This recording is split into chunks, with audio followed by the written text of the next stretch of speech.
Yo, yo, yo. What is up, ladies and gentlemen? I think we should be live. As usual, let's make a little quality check. Let me know how it's going with the sound and video quality and everything. How are you doing? And of course, before I forget, this time I get it right. At the beginning of the stream, please drop a like on the stream if you enjoy the live streams, because that's going to help the stream to get ranked a little bit higher, get it into the feed of a little bit more people, and then we can make the channel grow a bit. As you know, we've got ambitious goals here. We want to have, I think, 1,000 subscribers and 4,000 hours of public watch time. Yeah, so we're actually getting it's going pretty well up with the watch time, in fact, because interestingly, the last stream got quite a bit of traction, probably because we talked about the second 9C of the world by Alex Megos, bibliography. That was an interesting topic for sure. Thanks for dropping a like. That's appreciated. How's the quality? Please give me some feedback. I'm gonna ramble a little bit about like with any good conversation, we're gonna start with a little bit of small talk, shall we? So I'm gonna ramble a bit of stuff now. The weather in Austria is quite rainy at the moment. I must say today is another rainy, cozy evening here in our little house here. It's amazing. Thunderstorms all over the place. I think, in fact, in a couple of places in Austria, there's already floodings and everything. So, it's kind of a challenging situation with the weather at the moment. And also here, super humid, super moist. As you can see in the back, I've got my towel here, because if I wouldn't do that with the towel, I would probably not be able to stand up from the chair again, because I would be sticking to it so badly. Okay, so yeah, that's what we have. A towel now. Having a really good lawn session yesterday, in fact. That was amazing. And a couple of amazing lawn sessions, I must say, during this week overall together. Maybe you have seen on my main channel the wheel without hands episode, where I tried to get the wheel without hands done. That was amazing to train that stuff. It was so much fun, and it's just so cool, I think, to train something that is very simple when it comes to mechanics and everything, but you always get a little bit closer. You just get a little bit closer, you get a little bit faster every time you train it. That's really, for me personally, that's really motivating. So yeah, I've been doing this for a couple of days now, for a couple of sessions, and I must say I'm getting really close. Last time I could already do the move, so to say, without using the hands, but form-wise, the move was far from perfect, because I was not vertical enough. I was still quite horizontal in the air. So yeah, gotta improve on that definitely next week. That's gonna be one of the major goals. Maybe I'll let you know how it's going with a little video once I'm able to do it properly. We will see. And apart from that, the little one is growing well as well, I must say. Today, by the way, exactly 4 weeks and 1 hour old now. Every day another challenge, I must say. Things that worked on one day don't work anymore on the next day, and so on and so forth. So yeah, pretty interesting times. And I must say it's so interesting how, because we are doing this elimination communication thing, which is basically an attempt to try to avoid diapers as much as possible, trying to smuggle as much poo and pee around the cloth diaper as possible, okay, so that you don't run to the washing machine all of the time, because you've got you have to clean all the diapers. And they really give you signs for everything, man. They start giving you signs for for pee, for poo.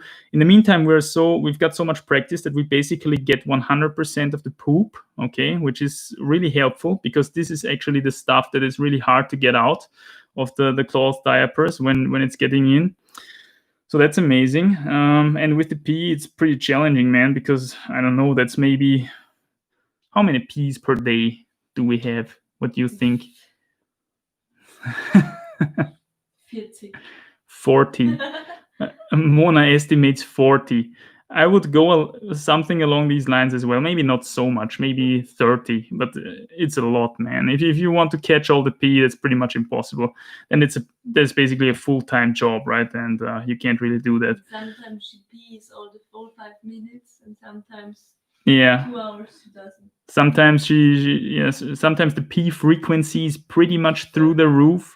We've got one pee every 5 minutes or something, which is often after feeding, which makes sense. And then another day, and another time, she doesn't pee for 2-3 hours or something. We believe that when she's really warm, when we pack her a bit more tightly and she's pretty warm, and she starts to sweat a little bit, which is actually something that I think you should avoid. But it's really hard to estimate the temperatures, because these very small little humans, they need to have it quite warm still, although it's quite warm all the time here, as I've said before, because it's just summer and super humid and hot. It's quite warm all the time, but it's not 37 degrees, right? And the body temperature of a human being is 37 degrees, and these small little human beings have a really hard time actually to keep up their body temperature, because relatively speaking, they have, in terms of, body volume to skin surface relation, they have a much larger skin surface than we have as adult ones, okay? We have more volume, which means we have more heat-producing flesh, which means we have it easier to regulate body temperature, So if a small little human being like this gets in the cold, it's cooling down a lot quicker. If it's getting into super warm territory, it's getting hot very quickly and starts to sweat very quickly. And when they sweat a lot, they actually lose quite a bit of moisture and water, obviously, through the skin, and then they don't pee as much. So all these variables here go into consideration. It's just super interesting to see how the little one develops. And so much for the small talk, man. Training wise, going pretty good. Weather is pretty hot, pretty humid. I'm pretty happy that I'm doing my big climbing rest now, because I have the feeling, I'm not so sure how much climbing is actually possible at the moment here where I live. At the moment, as I said, I think at the moment everything should be pretty much wet, okay? And if it's not wet, it's going to be hot and super humid. So we're going to see how it develops and everything. Let's check out some questions, I would say, huh? Have you already rolled in with some questions? Let's see. Matteo Lunelli is here again. What's up, Matteo? Awesome to have you on the stream again. Hi, Manny. Everything seems fine. That's great. That's great to hear. So we've got good audio. We've got good video, hopefully. Climbing AC says hello. Hello, Climbing AC. Mokus727 says audio and video are fine. That's amazing to hear. Quality is good. Here near Cologne, the weather was great. Okay, cool. Philip R says, Grüezi Manny, Grüezi Philip, what's up? DX Gamer Dude says, hello. So many greetings. Greetings from Styria, my friends, from the south of Austria. I hope you're having a great evening. I mean, whatever time it is where you are, whatever time it is in the vicinity you are, here it's already evening, and it's quite a cozy one, I must say. Cozy evening, quite a rough day, a lot of stuff to do, always running after the little one, trying to avoid stuff. Matteo Lunelli comes up with the first question. I would say, brother, could you explain why I have 10 times more power on the bars and the campus board now at a higher weight than before? Well, that's interesting. At a higher weight.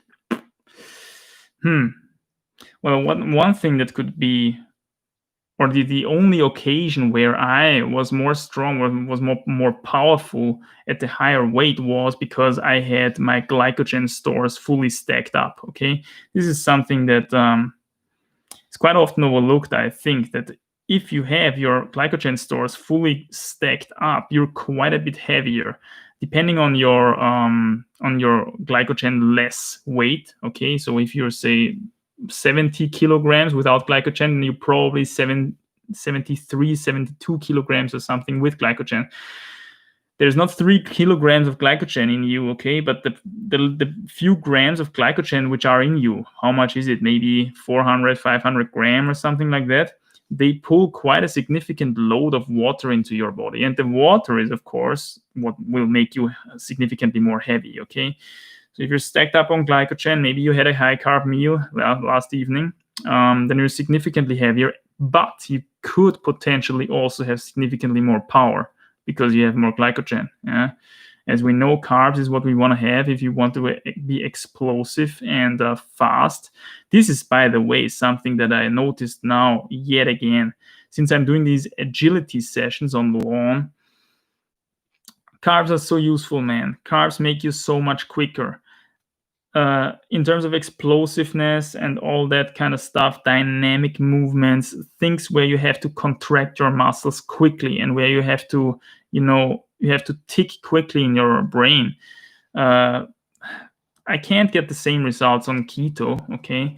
And I've tried some experiments, I must say, at least not as consistently, yeah? Carbs provide here the more consistent result. But anyway, before I go too much off track already, are you having stacked up glycogen stores? This could be one explanation why. Yeah, maybe you also just gained a load of muscle and specific muscle for these sorts of exercises, for the bars and campus board. And this is why you are heavier, but you have also more power, right? This is also quite a good explanation. Last but not least, boulderers, okay, they are usually quite a bit more beefy than rock climbers in terms of rope climbing as well, but they have more power on the dynamic moves. So, the question is really how low can you get with your body weight and still have this power? Yeah, this is where the pro climbers come in, that the really strong guys come in with their genetics. Again, crazy high finger strength divided by body weight. Yeah, this is the number one variable. I'm thinking actually about making a video, but I can't really do it now because now I have no finger strength fitness.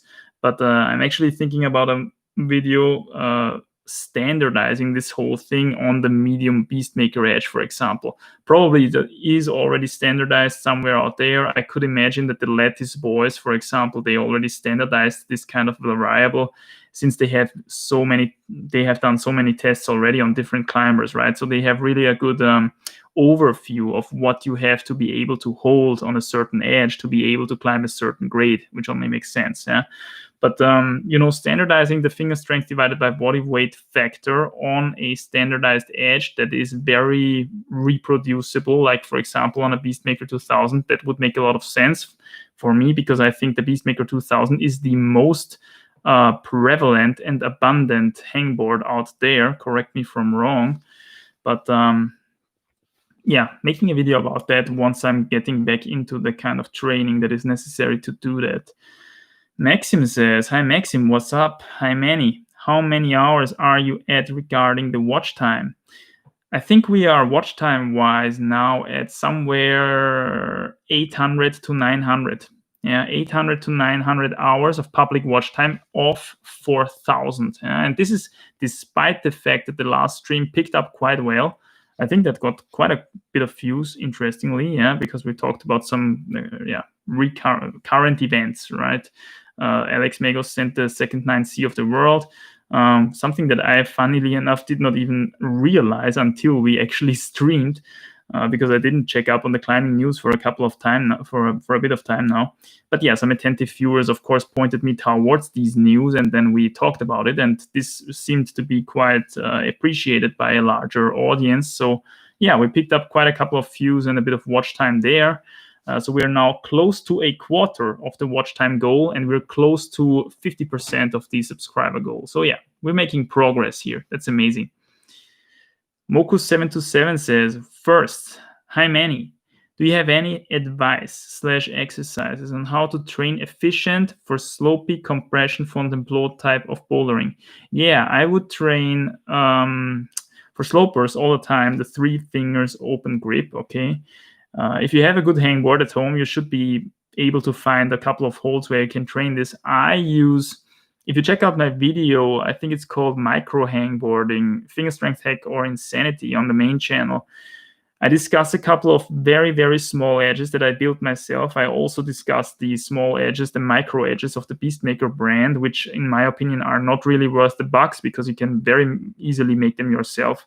But anyway, I also made a couple of edges myself, obviously, with some wood from the hardware store, essentially. And there is also these half round staffs. Yeah, they look kind of like a half moon. Yeah, like a, what's the name? Half circle. I don't know what's the name in English.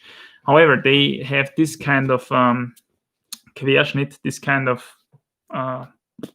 cross section. Wow, today we're really good in English, I must say.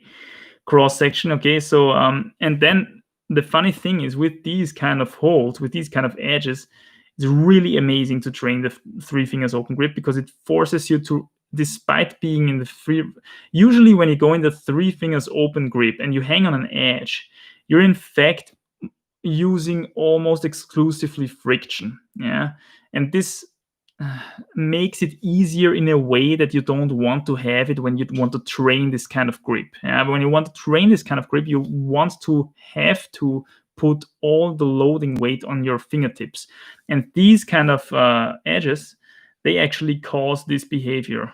So you have to load all the weight on the fingertips in the 3 fingers open grip to be able to hold them. So this is amazing for training slopers, and consequently probably for Fontainebleau quite good. Yeah. Other than that, climb slopy compression boulders, that's simply another strategy which should be very easily doable with all the modern bouldering gyms nowadays, where they really set a lot of this kind of stuff. A lot of slopers, a lot of compression usually there. Second, I think there's a lack of exercises that behave to slopy compression climbing like campus boarding behaves towards fingery stuff. Well, as I said, if you want to condition the fingers for the more slopy stuff, these kind of half circle cross-section edges really help. I can very much recommend you to try them out. In terms of other exercises, I think there is these globy sloper holds for the campus board as well.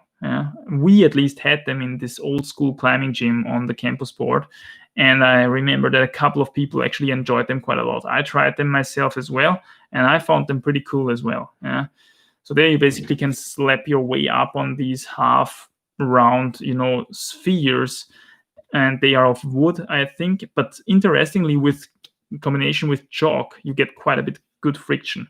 And this, again, resembles the slopy dynamic, compression thing quite a lot. So if you have this stuff on your campus board, then you're pretty much good. Additionally, train the fingery stuff, then you should be good. Davide, what's up, man? You're on the stream again. Amazing to see. Hello, Manny. How many good project attempts do you have on a session? Usually I have only 3. Yeah, 3 is a pretty accurate number for me too. If it's really high end, between 2 and 3. Yeah. If it's really high end, between 2 and 3, because if it's really high end, usually the first thing I do my mobilizing routine, I do a bit of stretching on the ground, and then I go onto the project instantly. Because I don't want to lose the skin and the power on a separate warm-up route. I'd rather warm up in the project right away, because I cannot do, if it's really at my limit, a project attempt right away anyway, because I need to have the specific warm up for the project, right? Warming up in a separate route and then doing a project attempt right away is not really possible on a limit project for me. So instead of, warming up once in a separate route and then warming up again in my project, and then only in the third go be able to do my first attempt, I go into the project right away and save this one go on a separate warm-up route. I warm up in my project right away, get the draws on, get the moves done. If you do this with a little bit of brain, you don't really necessarily hurt yourself or anything, because you can always sit down, right? You've got a layer, you can always sit down. Just try the single moves, even if it's very bouldery. You can do this kind of warm-up strategy, and then you save one go. And then from there on, depending on the style of the project, like 2, 3, as you said, attempts, really good project attempts. However, I will say this, there is days where you can climb a really, really limit route, even in your 5th or 6th go. And I've talked about this previously. If you go to the Greg, if you go to the crag, very carved up, okay, glycogen stores full, you've got all the water weight onto you, you will notice that as you do attempts, you don't really get weaker. And the reason for that is that you go pretty much take a pee between every single attempt, because you burn this glycogen storage off. And it is so that not only does the water weight that the glycogen pulls into your body flow out of you and you pee it out, you also pee out quite a bit of oxidative water during this process. Yeah. So you're getting significantly lighter as the session goes on if you start the session very carved up. This is what I want to say in the end. Yeah, this is the bottom line. And this is why sometimes, depending on the style of the project, also depending on how the conditions at the crag develop, because there's quite a lot of crags where obviously you get the nicest conditions in the evening when the sun settles down, when the shade comes and everything like that. Yeah. So it can well be that all of these factors come together and you get a very significant performance high towards the end of the session, towards your 6th, even 7th attempt. If you know this and you're smart about it, well, then you probably already start your session later in the day, right? So that you get the best attempts when the conditions are the best. But then you don't go to the crags super carved up, because you need these kind of attempts to carb yourself down, so to say, to shred yourself down from the glycogen stores. So yeah, all these considerations go into the number of attempts that you can spend on a project, and they go into the consideration when you have your best attempt. Yeah. Philip R says, Manny, have you ever lost all the psych after finishing a really hard project? Tips on how to get back on track. I must say, not so really. Lost all the psych. No, I never lost all the psych. I lost quite a bit of psych when I got severely injured in my left ankle, when I broke it, essentially, because I knew from one moment to the next, okay, damn, this is gonna take some freaking long resting time, some freaking long break. But yeah, other than that, I must say sending really hard stuff only increased my psych a bit more. Yeah, that's what I feel. I mean, if you're having problems to get back on track, yeah, it's interesting. If we send something hard and we condition really hard for it, for example, you lost a bit of weight for it or something, well, what's gonna happen if you send it? Obviously, you're gonna celebrate, right? You're gonna eat more, you're gonna lay back a bit, you're gonna chill out a bit, and you gain all the weight back. Maybe you get a bit of performance dip, yeah, after you've sent it, and this is then what actually causes you a bit to, take it a bit easier again. But I feel that this behavior is not even so bad. Okay, this is not even such a bad way to go about it, I think, because it's giving the body some time to recover, to rebound again. And as I said previously, longer rests bear the potential to catapult you through the previous plateau that you've been on quite significantly and quite fast. Yeah, I've seen this time and time again. Usually people aren't smart enough to take the longer breaks by themselves. They first need to get injured. And actually quite a couple of people do it then like that. Okay, they get injured and then they have to take a longer break, and then they have to come back from this longer break, and all of a sudden they explode through the roof, in terms of performance, because then you're riding the comeback wave. Yeah? I've talked about this before. It's an amazing phenomenon. Yeah, but yeah, keep trying hard, man. Stay strong. Don't PUSS around here. Julian Neubacher says, hello, Manny. Hello, Julian. What's up? Is there a way to dry a wet boulder? Yeah, there's a couple of ways. I mean, depending on how wet it is, right? If you have a soaking wet hold, like wet in a way that you can't take a cloth, stuff it into the hold, wait a bit, take the cloth out, then take a bunch of chalk, slap it on there, and then make one attempt very quickly so that the hold is dry for just one grip. Yeah. If it is so wet that you can't even do that, then there is one last option, which is though ethically questionable. And this is the one: you're taking tinfoil, you stuff the tinfoil into the hold, and then the tinfoil actually, it shapes out the hole and it becomes a second layer of stuff to grip on, actually, on this hold. And this works surprisingly well.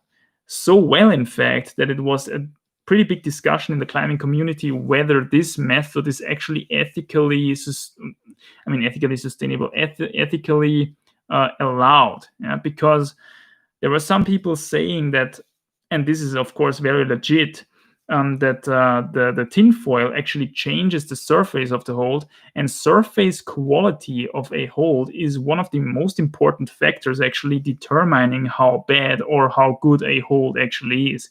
I mean, you would be surprised how good certain super tiny edges can be, just because the surface is very rough. The surface is very rough, and you can hang on to these tiny edges with quite a bit of friction, and that's going to help you a lot, obviously. Now, if you have a super greasy, already always wet hold, the surface quality of this hold is obviously going to be pretty bad. And when you come then with your tinfoil and you stuff the tinfoil in because you don't want to have it wet, but then the surface of the tinfoil has much more friction potentially than the original hold would have had, and that could make the problem potentially quite a bit easier. So this tinfoil thing is quite a bit questionable. Other than the tinfoil trick, well, of course, you can use something like this, right? Like a little paper, like a toilet paper or something, stuff it in there, soak up the moisture, take it away, then go in with a cloth, soak up even more moisture, and then take quite a bit of chalk and slap it in there, so that you have it dry for one attempt. So let's go on here. Let's have a sip from the wonderful live stream receptacle. Look at that. Isn't it beautiful? I tell you, everything tastes better from the wonderful live stream receptacle from Paulana. We've got it today. Thanks for sponsoring this live stream, Paulana. No, just kidding. We are quite far away from that still. But we're getting there. Julian Neubacher again. Another question. Have you ever been to Felbertauern? No, unfortunately. Arguably one of the best bouldering areas in Austria. I've heard about that, man. I've heard about that. Unfortunately, I haven't been there so far. Would I like to go there at some point? Yeah, obviously. Would be amazing. So let's see here. Michael Punchochar says, Hi Manny. Hi Michael. I have a trouble hangboarding that I always fail because I start slipping off with my pinkie. Otherwise, I could have held for longer strength-wise. Any tips? Thanks. Yeah, I've been seeing this quite a bit when I still did some coaching sessions back in the old climbing gym in Vienna. The thing is that some people have naturally quite short pinkies, okay? And if you're at the same time quite an open-handed guy, what happens is that you hold on with your four fingers, but then with time, you slip into the open grip and lose your pinky because it's very short. There's only quite a minority of climbers who is able to hold in a super open position, but still keep all four fingers on the edge. For this, you have to have a quite outstandingly long pinky. Usually people lose the pinky when they go into full open grip. This is why I call it the 3 fingers open grip, okay? Because usually you only have 3 fingers on there. So probably you have a normal pinky, aka a short pinky, and probably you're more an open-handed guy, which means that you're falling into the open hand if you hang a little bit longer. So what you can do then is try to get stronger in the closed grip position. Try to start your hang, which is what you're probably doing anyway already when you're asking this question, right? Start right away with the open hand, with the closed grip, not the full crimp, but the half crimp. 4 fingers, half crimp, and then try to get stronger at that so that you prevent sliding into the open grip. This is what I would do. Because it starts slipping off with my pinky.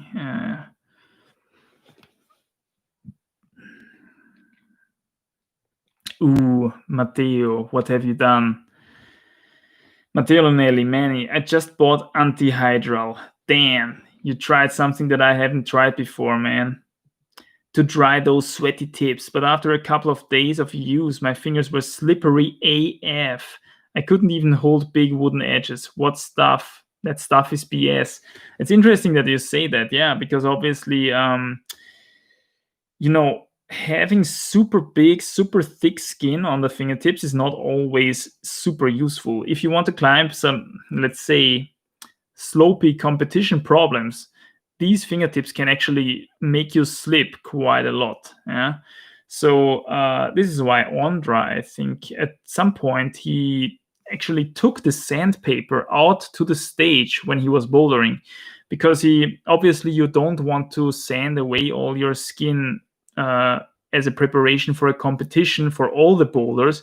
But sometimes, when you do a lot of outdoor climbing, and Adam Ondra is obviously doing that, he has this super thick skin, this super thick calluses on his fingers. And when he encounters a problem like that, a super slopy competition problem, for example, where he feels that the slipperiness of his super hard skin gets in the way, he actually sands it down on the stage. Yeah. This is something that is necessary if you have this kind of skin on some problems. Obviously, if you're climbing outdoors and you have super sharp edges, super small edges where you really have to bite into the hold, then it's a different story, okay? Then every little bit of skin, every little bit of additional skin that you have is probably gonna rather help you. Again, not always, yeah? If you have something super slippery, something very slopy, slippery, this kind of thing, then the super tough skin can get in the way. But you shouldn't sand it off instantly. This is another thing that I've learned over the years. Skin becomes quite malleable as the session goes on. Yeah. So let's say you come to the crag, okay, you're just fresh, you're not warmed up yet. It's quite a bit cold, like 10 to 15 degrees Celsius, something like that. If you now unpack your hands, your fingers, and you have this really thick climbing callus, what's going to happen is it's going to get really tight because of the cold. It's going to get really hard, and you're going to have a lot of trouble on friction-dependent holds. But as the session goes on and as the tissue becomes warmer and more malleable, okay, you're going to actually have a lot better time on those, small edges, friction-dependent holds as well. Maybe even one or two painful holds in your projects, yeah, where actually some additional skin can be useful. It can drag down or it can postpone the point of injury, of the skin. I had quite a couple of these projects where I knew, okay, I can only try the crux move like 5 times per day, because then I would have a split guaranteed on my finger. And if I would tape it, then I don't have the friction to do it. Yeah. So for situations like these, obviously you need as much skin as possible, and you should not file it off instantly. You should rather climb it malleable, okay? Climb it a little bit, and then it's getting malleable, and then everything becomes a bit easier. But yeah, cool that you try it out, man. Maybe it's useful for some things, okay? It's not necessarily not necessarily complete BS for everything. Maybe it's useful for something. That's what I want to say here. Mike K. What's up, Mike? Hi from the Polish Jura again. Cheers from Styria, from the south of Austria.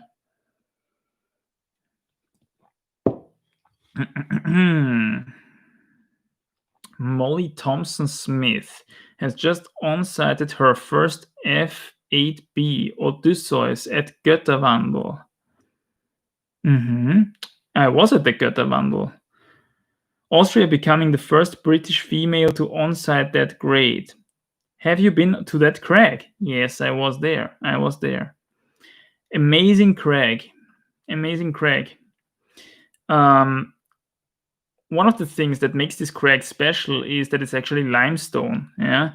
I think the crag is in Tyrol, if I'm not mistaken. And it's usually so that you have granite. I mean, by far the most climbing in Tyrol is granite, because that's just what they have there. But not this one. This is actually a super nice and awesome limestone wall in the middle of Tyrol, not in the middle, somewhere in Tyrol, okay? And they've got some amazing climbing there. I think they got a hell lot of strange and crazy combinations of already existing lines and everything. I have been there only once, unfortunately. I would have liked to go there much more often because it resembles quite a bit the climbing style that we have here in the east of Austria, which is almost exclusively limestone, as I've talked about previously. In the east of Austria, we have a lot of this very white, grayish type of thing, limestone, which is what I'm accustomed to the most and what I like actually a lot. Super hard to onsight, usually very bouldery stuff, especially when we get to the high-end routes. The high-end routes are really bouldery. This kind of limestone doesn't really offer enough consistency in its structure to allow for a super beautiful endurance route, 30 meters. This is something that almost does not exist in this kind of rock. It does exist, but it's very rare. Usually you get a super bouldery test piece when it's getting really hard. Ooh, the chat is jumping down again. So let's see here. Matteo Lunelli, definitely not a boulderer. I'm 167 centimeters and 58 kilogram. I think the power boost might be because of carbs. Yeah. Carbs can be significant in that regard, as we talked about before. Bruno Zangiorgio. That's a nice name. I like this one. Bruno Zangiorgio. Hi, Manny. Hi, Bruno. What do you think about muscle training till failure? Do you think it's good for strength? Yes. I'm not the kind of guy who says, okay, only go to 80% fatigue and then stop, because from a training theory standpoint, it's the most healthy or the most yields the most progress. I don't know, man. Look at a guy like Adam Onra. Do you think Adam Onra stops at 80% effort or something? Adam Onra always only stops at 110% effort. And this is what you have to do really consistently over years if you want to end up where he has ended up. This half-hearted approach to things is not really gonna yield you the best results. That wouldn't make sense to me as well. From a physical standpoint. Of course, if you go to your limit, I mean, it's a question. There is a thing called training efficiency. It's not always wise to train 5 hours a day, at least not for most people. Most people who train 5 hours a day could as well get the same training stimulus in a 2 to 3 hour session.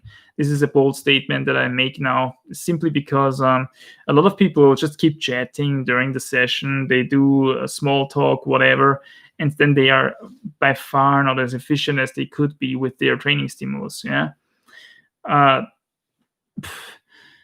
Doesn't mean that the 5 hours were useless, but it means that they could as well have crammed those 5 hours in a 2 hour session and they would have gotten the same out of that.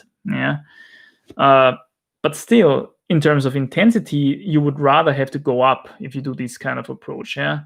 Never back down on intensity, especially if you are training for something like bouldering, if you're doing campus boarding, the max strength stuff. Okay, at some point, max strength really only comes if you go to your absolute limit every time, every hang on the hangboard, for example.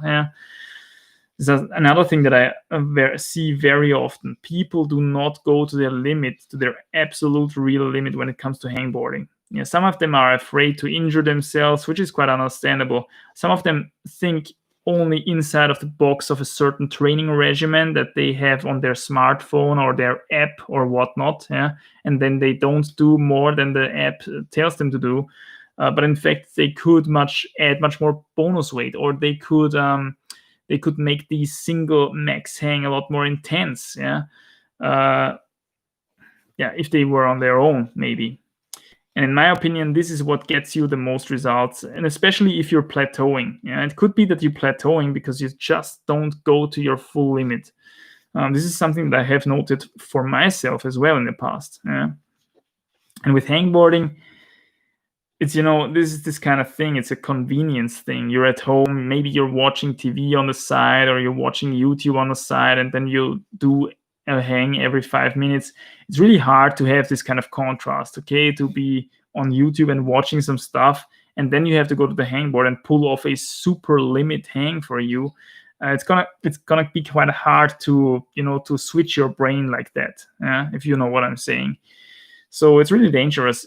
It's better to be in a climbing gym, for example, where you don't have so much distractions, where there's just a hangboard, and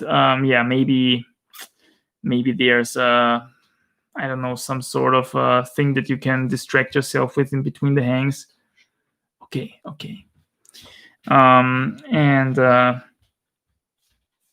Long story short, you want to have your hangs as intense as possible, especially when it comes to max strength. But that goes without saying.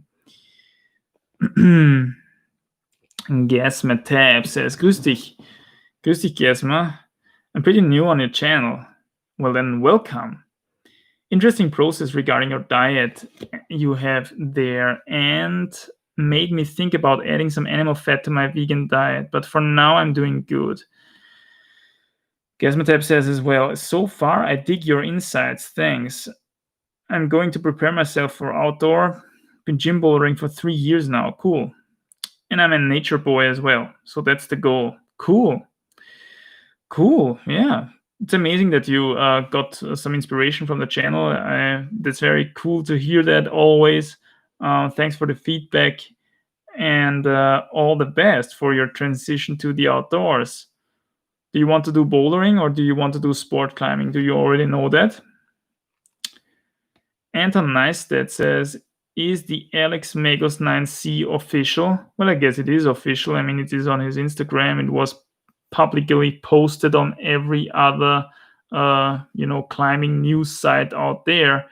It is also quite obvious why he graded it 9C, and I think, given his explanation that for Perfecto Mundo, which is a confirmed 90 plus, because quite a couple of people already climbed it, quite a couple of people. I think Jakob Schubert did it, Stefano Ghisolfi did it, Alex Megos did it. Is there someone else? I don't think so. But yeah, these 3 guys already climbed Perfecto Mundo, and they graded it 90 plus. So, and for this, Alex Megos took 16 days, according to his Instagram. And for this project, Bibliography, the 9C, second 9C of the world in CEUs, he actually spent 60 days.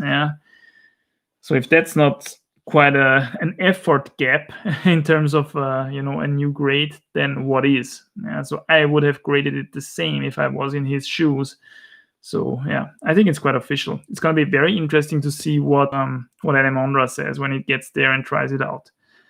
Also in terms of what the route looks like and what the character is. And so Alex Megos mentioned that it is an 8A plus boulder problem, but there's got to be more to this route, because if it only was 8A plus boulder, then it wouldn't be 9C. That doesn't quite match up. So there's more to this.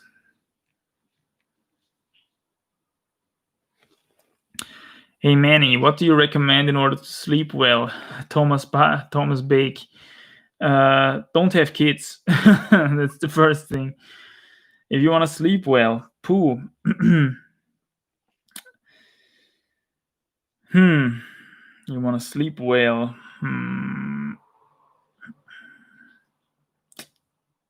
Maybe move out of the big city. In case you're still living in a big city. In a big city, you always have the sirens of a police car, sirens of an emergency car, whatever. It's always disrupting your sleep a little bit. You always have the lights on in a big city. Something else that's distracting your sleep. In terms of diet, what I can really say is you should not stuff yourself full before you go to bed. But this is kind of common sense, right? This is common sense, because Otherwise, your digestion is going to soak up all the blood of your body. It's going to take a lot of energy. Okay, digesting stuff actually takes a lot of energy depending on what you want to digest, obviously. But yeah, it takes some energy. And if you stuff yourself before you go to bed, you get a couple of issues with sleep. Yeah, so not probably the best idea. You should, if you go to sleep at let's say between 10 and 12 in the PM, AM, PM, yeah, then you should have your last meal probably somewhere around 5 to 6 or something. Yeah, have a significant meal so that you feel satisfied when you go to bed, but not like, oh damn, I need one more midnight snack now or something. Yeah, so that you don't starve yourself before you go to bed. This is something that's very useful for sleeping as well. Have a partner, have a good relationship, do a little bit of love time before bed. You're gonna sleep a lot better as well. Yeah, helps as well. So there's a couple of tips like that. Yeah, never really thought about it too deeply, I must say. Matt Smith, injury-related question. I have a minor A2 injury. Do you think taping it and still climbing is okay, or would you rest it? Good question.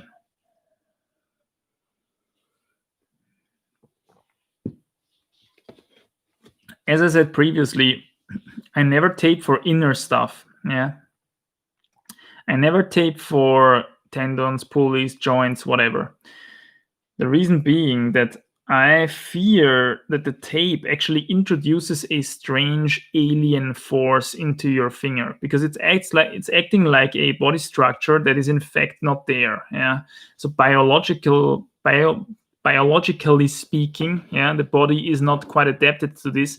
And what could happen is that the body relies now on having this structure. It reduces tendon strength in another place. Yeah? And then once you remove the tape again, you're suddenly weaker in another place and you injure yourself slightly in another place. What I would rather do is not taping and keeping climbing at a lower intensity below pain thresholds. This is how I treated all of my injuries, like literally every single inner injury that I had in my climbing career. And that was quite a lot of finger stuff. Okay, basically every finger except the thumb and pinkie, I had tendon issues twice on. Yeah, never taped them, just kept climbing below pain threshold, lower intensity, and then step by step climbed the injury away. This actually works, okay? Because you keep climbing, you keep the blood flow going, you keep the tissue active, you keep the tissue warm. And because you're not taping, you keep the original forces alive, okay? You're keeping them intact.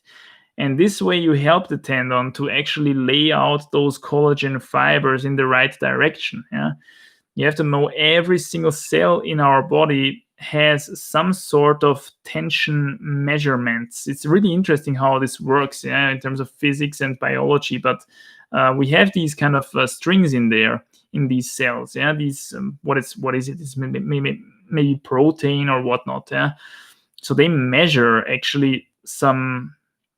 They measure essentially where the direction of the tension that is put onto this tissue. Yeah.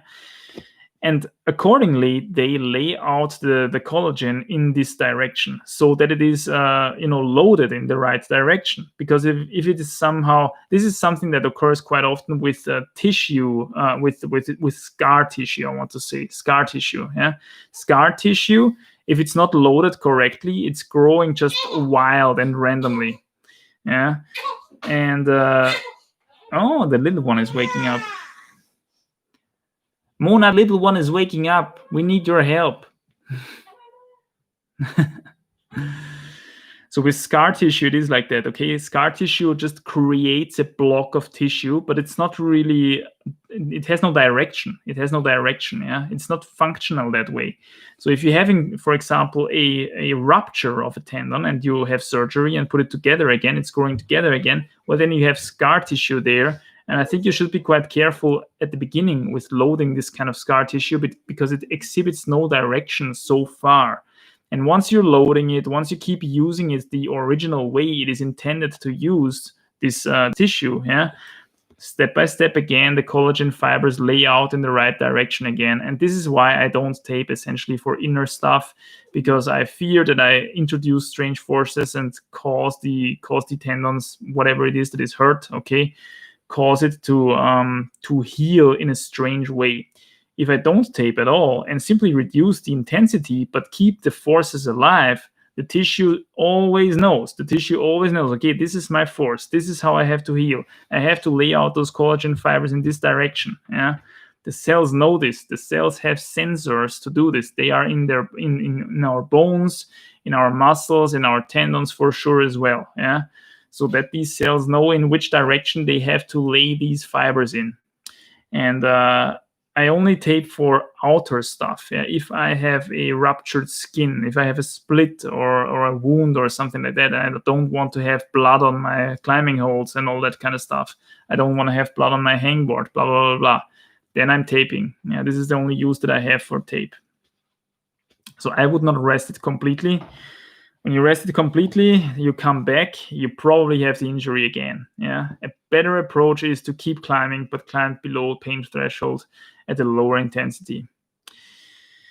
By the way, something that I forgot again to ask the audience, we are 1 hour later than usual today with the stream. Usually I'm going for 8 p.m. GMT plus 2. Today we had 9 p.m. GMT plus 2, and I have to say I'm considering doing this at a new fixed time, because time-wise for us it just works out a little bit better than the 8 p.m. I have the feeling with the 8 p.m. we always get into the stress a little bit. We have to hurry up. We need to get this done. We need to get this done because then there's the live stream coming up. With 9 p.m. I feel everything is a bit more relaxed, and I think for the audience it's quite fitting as well. What do you think? Let me know in the comments. And if you're at it again, drop a like on the stream. We are already almost 1 hour in. I can't believe it. Really climbing focused again today. Drop a like on the stream if you enjoy it. Helps the stream to grow in the algorithms, get it recommended a little bit more. You know the deal. Matteo Lonelli, I think that antihydral Rhino Dry of you want to check it out, if you want to check it out, dries in a different way compared to cold conditions. All the friction is gone. I swear, even wooden crimps felt impossible. I can very well imagine that. Cecilia McAleer says, hey, I've noticed basically every pro climber talks about a period when they trained too hard and lost progress or overtrained. Do you think there could be a benefit to overtraining? Interesting question. Maybe they are raising the amount of training stimulus their body can take. Usually what happens is when people are really overtrained, and overtraining, this is a term that is used quite inflationary, I have to say. So many people told me they are overtrained, they feel tired, If you're training hard, it's completely normal to feel tired. You feel tired from time to time. You have to sit back and breathe and relax from time to time and chill out. This is not overtraining.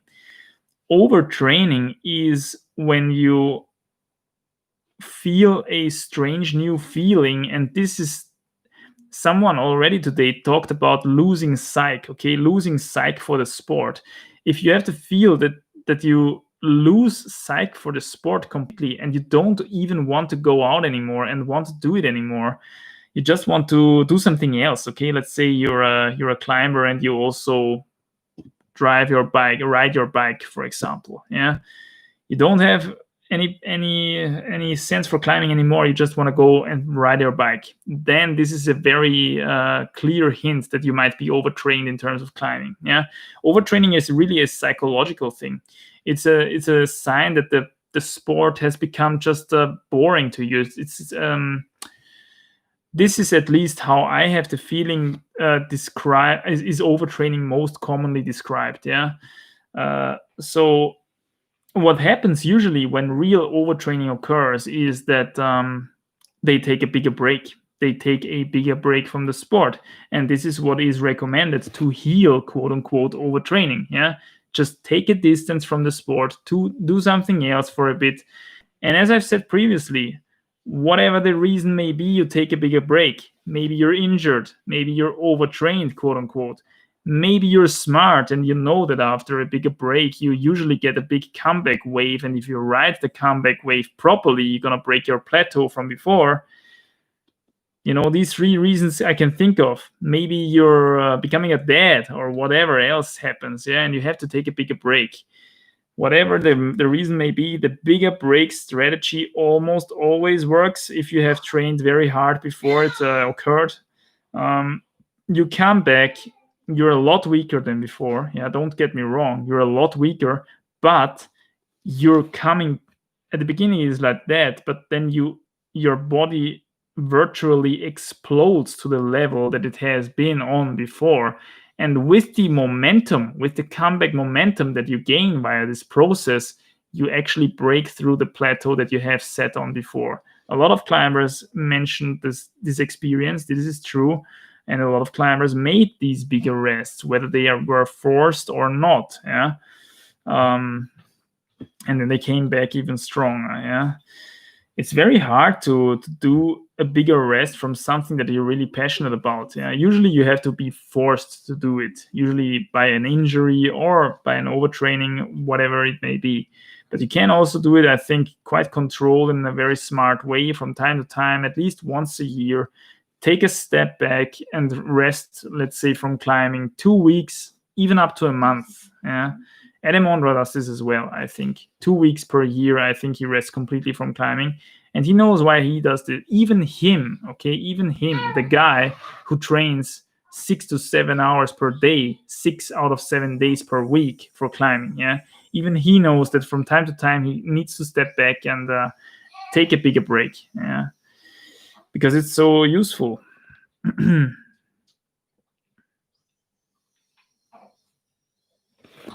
Jean Ramsès says, "Hi Manny, hi Jean. What do you think a indoor boulderer at a 7B level and outdoor route climber can do for his first outdoor bouldering session?" Ooh, the little one. The little one wants to answer your question, as it seems. Let me translate that to you. Okay, I think he says you can expect 6C boulders. What was that? Yeah, if it's your style, 6C boulders. She says 6C boulders. The reason being that depending on the area that you're going out to, yeah, usually outdoor boulders are a bit tougher graded than indoor boulders. Yeah, this is my personal experience. I mean, I know a bouldering area. It's quite local to Vienna. Which is just crazy hard graded, yeah, crazy, especially in the lower grades, super tough grading. So what would have been an 8A in the bouldering gym, what it was graded like 7B or something, maybe in this area. Yeah, the area is called Merkenstein, by the way. I've made a couple of videos there as well about some boulders. Amazing area, but super tough graded, especially in the lower grades. So depending on where you're going to in your first bouldering session, yeah, this is what you can expect: 6C, 7A, something like that, something along these lines. Music Scala is here again. Hi, Music Scala, what's up? 31778 Gaming says, just finished a max hang session and joined. Yeah, welcome 31778 Gaming. I hope you had a great max hang session and hope you can make some gains. Ooh. I guess the obvious question by Music Scala, out of the way, what do you think of Stefano Ghisolfi's... What the hell? What do you think of Stefano Ghisolfi sending Estrada Nera world's first 9C+? Are you serious? Is again some super big climbing news? Has it passed my conscious? This can't be. Come on. Come on. Estrada Nera. Let me see. Estrada Nera 9C plus. Stefano. Show me.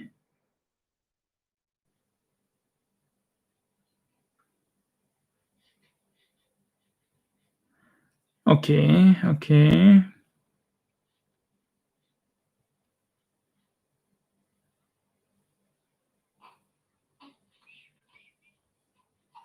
So what do I... I'm at lacrux.com. Begeht Stefano Ghisolfi in Lagel bei Arco bald die zweite 9C der Welt? Well, no, obviously the second 9C has been done by Alex Megos, right?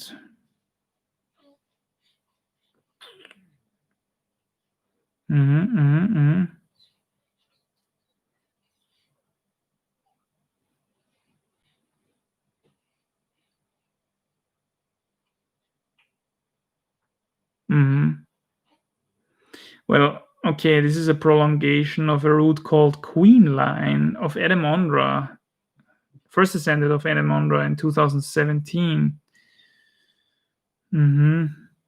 Yeah, but did he climb it already? Did he climb it? Because here I only see that he's projecting something that could potentially be the second 9C, which is now not possible anymore. Now it would have been the third 9C, right? Strada Nera. And there is nothing of Strada Nera. Are you making fun of me here? Are you making fun of me? No, he's messing with you. Okay, he's messing with me. I know the deal. You wanted to... I need to keep up with the climbing news, you know. I mean, actually, this time I did. Just for you, I did. But despite that, you're messing with me here. You're a bad boy. You're a bad boy.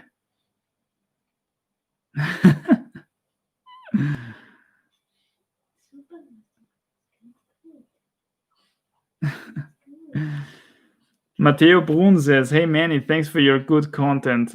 It's appreciated. Thanks for the feedback. I climbed 270 plus, next level redpoint, and my onsight level is only 6C for 90% of routes. What do you think? I mean, for me, I expected to onsight 7A 90%.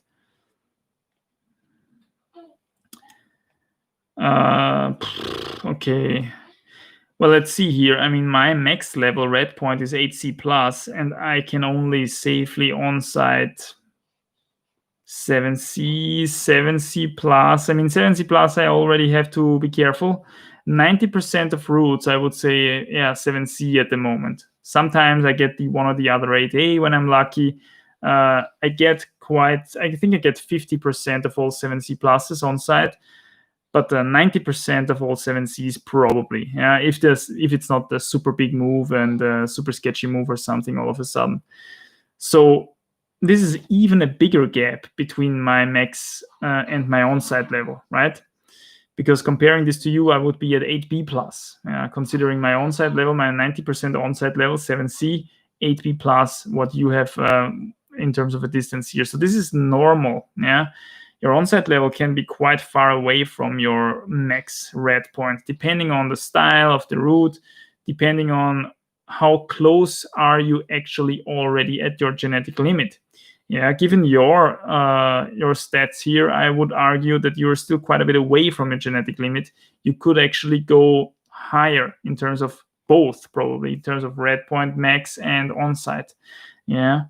Because what tends to happen is that as we go up in difficulty on the grade ladder, as we're coming closer to our genetic limit, the onsight level lags kind of back. It lags development, while the max red point still keeps increasing bit after bit after bit. There is this one really solid onsight max wall, which is just really hard to break through. Yeah, for me, this is 8A. Actually, I've onsighted 1.8B, quote unquote, in Siorana. This was my hardest onsight of my climbing career, actually.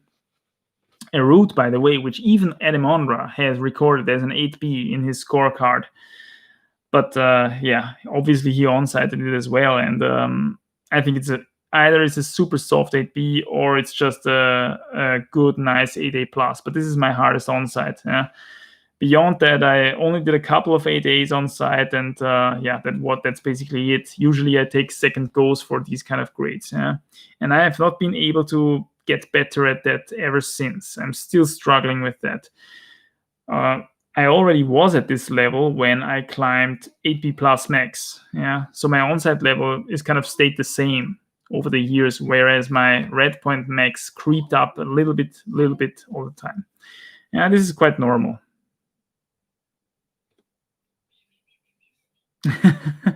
They're trolling, ignore no.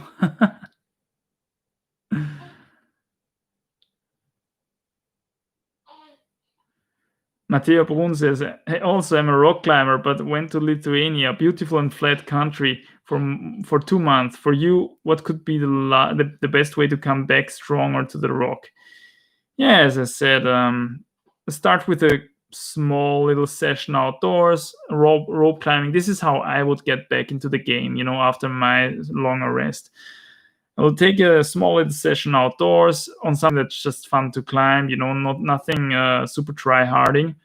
And then, bit by bit, go back into the bouldering gym, train on the 45er. Ideally, if I feel the power and the skin comes back, going onto the outdoor bouldering as well. And riding the comeback wave on the outdoor boulders and some really cool outdoor bouldering projects. And always the one or the other outdoor rope climbing session as well, with a bit of hangboarding mixed into the mix at maybe 3 weeks in or something, and then really, ramping it up quite quickly. As the skin comes back, everything is, everything possible, I think.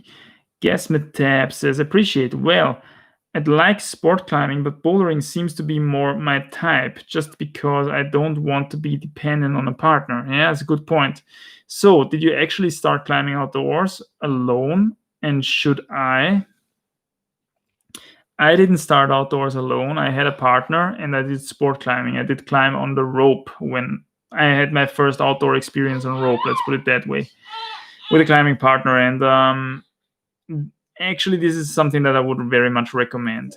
Even if you have the gear and everything, that you could theoretically go outdoors alone with a crash pad, for example, have someone with you who has a bit of experience, who knows how to place the crash pads, maybe knows how to spot as well, so that you can prevent injuries simply.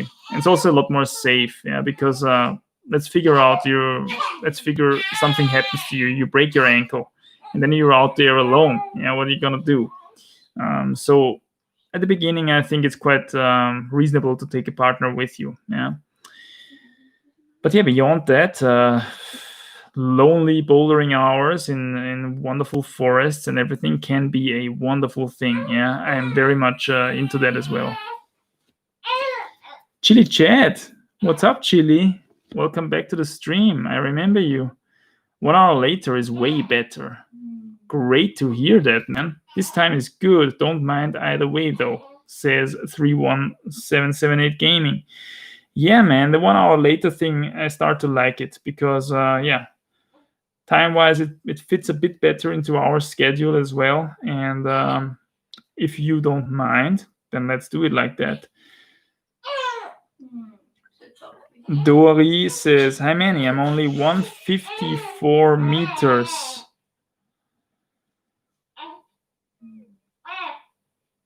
That's quite short. And routes often have really reachy moves for me, which are just normal moves for my male friends. Any training tips so I can do them anyway? So let me ask you, and you're probably a girl, right? Probably a female climber. This is the number one thing that females have to struggle with.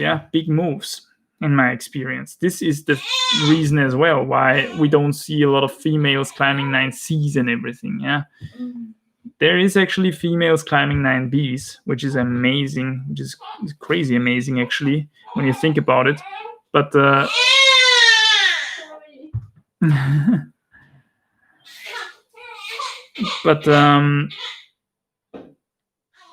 females have to. in terms of finger strength to body weight ratio, this is what I always say, yeah. In terms of finger strength to body weight ratio, females are not that far behind the guys, in my opinion, yeah. But what they struggle with is the shorter reach. Well, you have to be more selective. That's just the way it is. Be more selective and become better at selecting problems that suit you. Become better at selecting problems that don't have reachy moves. If you want to do a project with a reachy move despite that, what I would look for obviously is are there intermediate holds? Yeah, are there super holds, tiny crappy crimps that you can crank down with your tiny female fingers? Yeah, maybe. This can be really helpful, for example. Another thing, be super flexible so that you're able to step up super high, to put up that super high heel hook to be able to grab further. Yeah, is another very common girly solution for things. And other than that, try to get better at reachy moves in general. Yeah, on the campus board, for example. But the thing is, I have with as time goes by, I have the impression I have departed a bit from this attitude that you always have to focus on your weaknesses. Yeah. Maybe it's better to focus on your strengths, really. Yeah. Focus on your strengths and select routes accordingly to your strengths. This might give you, in the end, more success events. It might give you more progress. It might give you more confidence also as well in your climbing, yeah? Compared to always trying to, you're never going to get longer, okay? You're never going to grow in terms of reach. That's just not going to happen, yeah? Unfortunately. I'd wish it was so, because I often struggle with reachy problems myself as well. But what I've realized is that for a short climber to make a reachy problem easier is super hard. Okay, it's super hard. Sometimes it's even impossible. You're never gonna do a 2-meter dyno in a route or something like that. Yeah, at least not. Yeah, you get what I'm saying here. Yeah, whether you're climbing, in your case, whether you are an 8C boulderer or a 7C boulderer, which is a crazy big difference.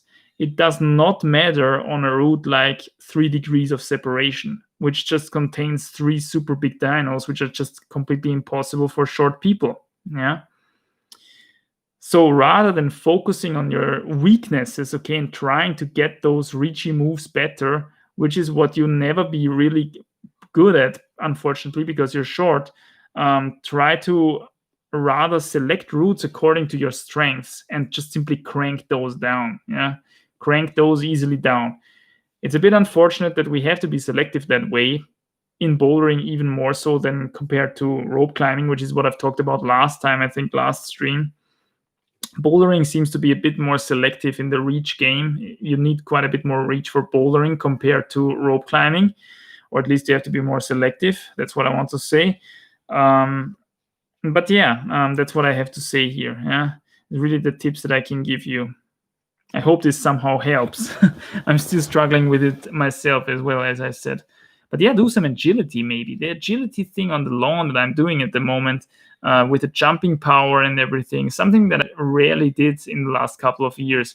And maybe I missed this quite a bit for the dynos and everything, which is why I was obviously never a big fan of dynos. I have very little reach myself, yeah.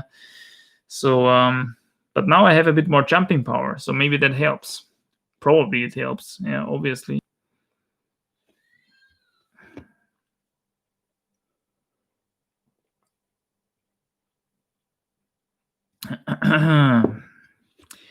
Jean Ramses says, I just put animal fat on my fingers after a hard climbing session for the skin, and it instantly feels better. Great tip, man. Yeah, was a pleasure, man. The best animal fat for fingers, raw animal fat, that is, yeah, is beef tallow, And lamp, I had the impression, works really well as well. Yeah.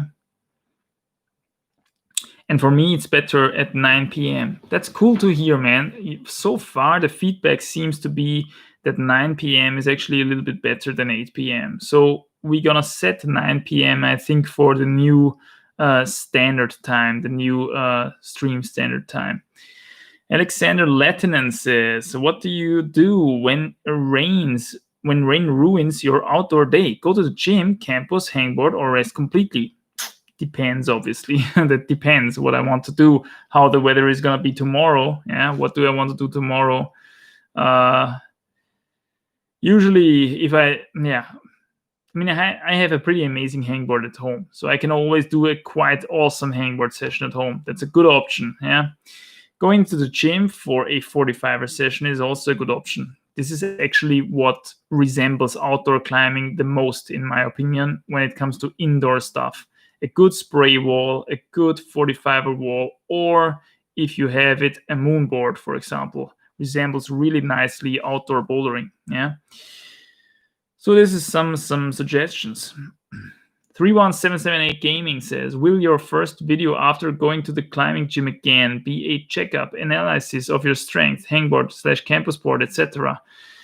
Unfortunately, I haven't got access to a campus board at the moment, but yeah, I would like to have something like that. I would like to take some markers on my home Beastmaker here and really try to come out of the rest as freshly as possible, so to say, and instantly do a little session on the Beastmaker to see just how weak my fingers really have become.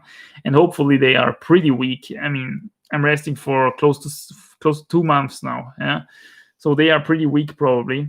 And that would be interesting to track the progress then afterwards, because it should go up rapidly, man. And this is what we usually experience after longer rests. I've talked about it before. We go up rapidly, and when we measure it, I could actually make this comeback wave somehow visible. Yeah, that would be interesting. Davide says, do you have any chronic injury or sign in your body because of climbing? Not that I know of. The only injury that I still have, quote unquote, because of climbing is that I broke my left ankle because of bouldering. I landed besides the mat, the bouldering mat, on the outdoors. Yeah, it wasn't indoors, it was outdoors. This is why I say have a partner with you who knows how to place bouldering pads. Okay, this is the number one thing. Also, don't rely on spotting that much. Yeah, spotting can only do so much. Spotting can give you a false sense of security. Yeah, quite often. Check your boulder pads first. Yeah, they are more important. They are safer than being spotted. And only afterwards, if you don't have enough pads or whatever, then have a good spotter to push you on the pad if that's necessary. But first of all, try to get the pad right. Yeah, this is something that's very important. Spotting can really give you a false sense of security. By far, the most spotters are not as good as they seem to be. Yeah, and how you're gonna, like, let's say, how can I spot someone who's 80 kilos? Yeah, I am 67 kilos or something. This guy coming down from 2 meters. I mean, yeah, it would be really hard for me to push him in the right moment. I've did this because it's part of the instructor course and blah, blah, blah, blah. But it would be hard in a real life, real world scenario to push him just perfectly onto a pad. Yeah, I could do it, but it's not like 100% thing. Yeah, it's not like something that this person should rely on 100%. I would always look for the pad first, to have the pad below this person, so that we don't even need this kind of security thing, you know. So that's what I would say when it comes to spotting and bouldering. I've gone quite off track again. Yeah, this is the only chronic thing that I still have. I still don't have like 5 to 10 degrees of range of motion in my left ankle because of this injury. There is still some sort of little swelling in there which prevents full range of motion. Yeah. Other than that, I don't have anything in my body at the moment that would prevent any climbing action or something like that. Aditya Gupta says, hi Aditya, what's up? Chili Chat says, no, he's messing with you. Yeah. Now I know, man. You're tricky with the 9C plus of Stefano Ghisolfi. Fell for the troll. Yeah, I fell for the troll music scala. Offline says, Jean Ram says, I just had my first proper outdoor week, and I would say just get used to it. Yeah. Don't go for grades too hard and just have fun at first. Definitely a good point, yeah. Oh, and if you mean preparation, hop on the moonboard. There it is, the moonboard. Okay, thanks for the tips. I think the 9C plus was an old April's Fool thing. Maybe, yeah.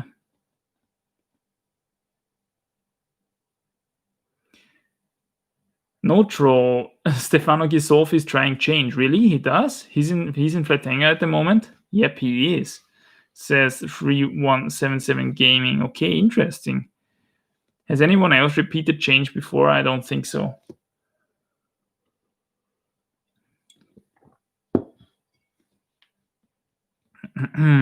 Also, more climbing news. Drew Ruana sent another V16. I think his third in the past year. Pretty impressive.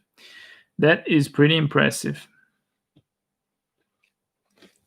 Jordan Heller says, I have some boulders near my home, but there are rock hyraxes, a kind of rodent there, and they give some nasty diseases. Should I try to climb there or should I act responsibly? Well, to me, it sounds like you should act responsibly. Okay, let me look up this animal. I never heard that before. Rock hyraxes.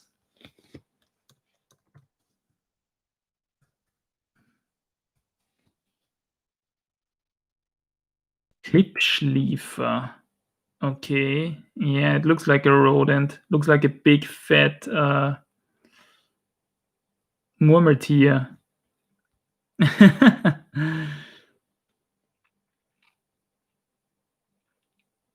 Yeah, but come on, I mean, are they so dangerous, really? They just look like a cute little fat round thing.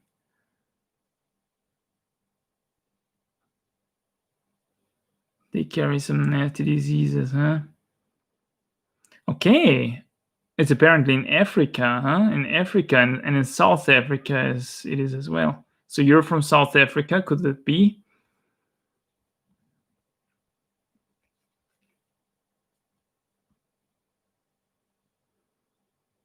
Tagesaktivität.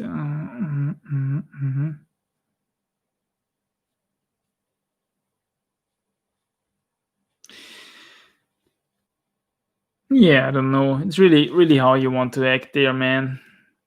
Always act responsibly. That's the number one thing that I can give out here without bad remorse from the channel, right? Babs Sodus says, I really struggle with reading routes outdoors. Do you have any tips for me, or is it just a matter of practice? Well, it's a matter of experience, definitely. It's a matter of experience. The way you look at the route completely changes after you have climbed 1,000 routes, I would say. Yeah. After 1,000 routes, you can anticipate where the crux is, where the problematic moves are from the ground. Yeah, you get kind of a sixth sense for this kind of stuff. I myself don't have 1,000 routes.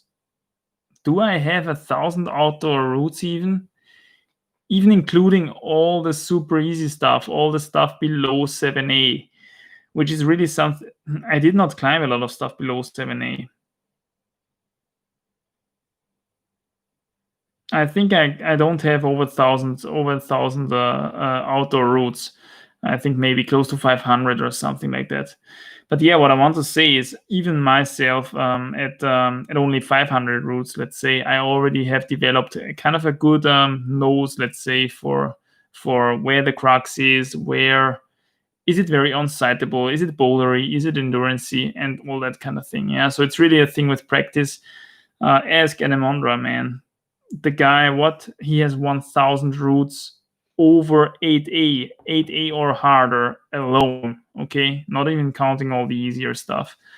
So this is some crazy mileage. If you have this kind of mileage, then yeah, this is what we're talking about here. Yeah, outdoor climbing responds really well to having a lot of experience. This is why we see a lot of very old dogs still crushing really hard in outdoor rock climbing. Yeah, experience matters here quite a bit and can actually compensate for losses in finger strength divided by body weight, which is of course something that we lose with time as we get older, simply because we cannot keep up this amount of finger strength for all the time. Yeah.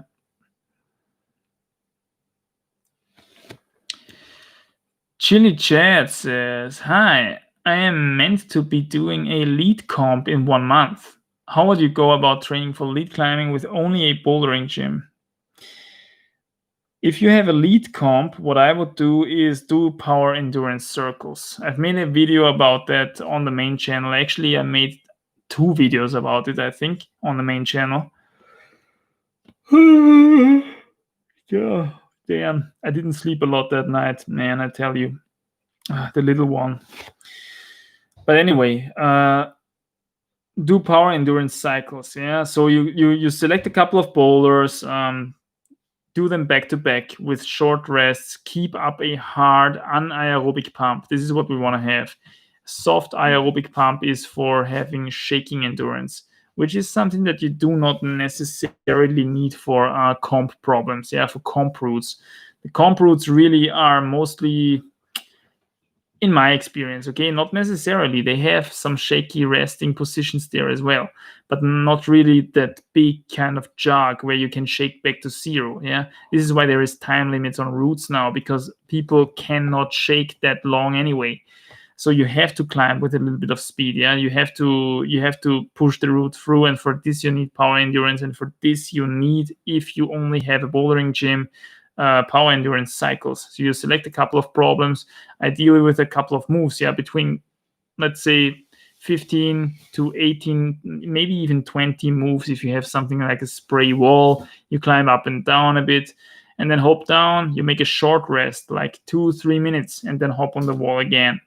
You can go even lower with the rests, and you hop down and go back on the wall instantly and climb as long as possible until you fall down because of the pump, not because of a single hard move, but because of the pump. Yeah, and this is how you can approach power endurance in a bouldering gym.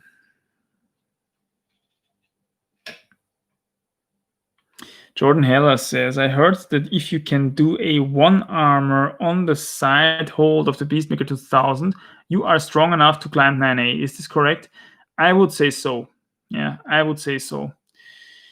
Because when I was super fit, super conditioned, and super fit, the highest in terms of, let's say one of the highest moments in my climbing career in terms of finger strength divided by body weight ratio, I could do a one-armer on the middle Beastmaker edge, and not by far not on the sideways Beastmaker edges. Yeah, and this was enough to send my first 8C+. So I figure if I have the power on the side Beastmaker edge, then I have the power for 9A. Yeah, that would have to be enough. It would have to be enough. Otherwise, I would have really bad technique. Yeah, and I would have to work on that.